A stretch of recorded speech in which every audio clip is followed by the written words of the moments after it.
Indian forces have arrested dozens of people during series of the sweeping cordon and search operations and raids across the multiple districts of the occupied Kashmir. In Katwa district, the operations were carried out by the personnel of the Indian Army's Rashtriya Rifles, Central Reserve Police Force, the Special Operations Group, and the Village Defence Guard. At least 10 youths were arrested and several electronic devices were seized during the raids.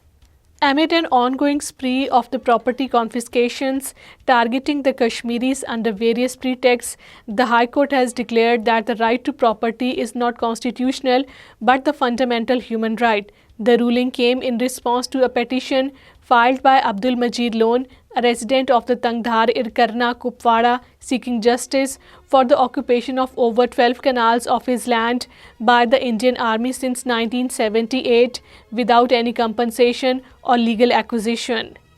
Muttahida Majlis-e-Ulama, a prominent Muslim religious and the social body representing the Muslim community in occupied Kashmir, has demanded dialogue on the proposed amendments to the Waqf Act 2024.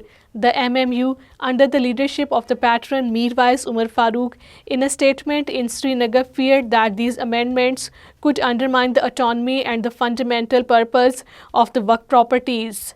Protests were held in Jammu and the Baramulla district against the inadequate infrastructure and the basic services. The locals gathered in Akhnur area of the Jammu to protest the stalled repair of the main road. The road has been in disrepair for 3 years following delays in a road widening project. India's National Investigation Agency has decided to approach the Delhi High Court seeking authorization to grant the special NIA court the powers of an MP MLA court. His move is intended to enable the special NIA court to preside over the so-called terror funding case involving engineer Sheikh Abdul Rashid, independent MP from the Baramulla district.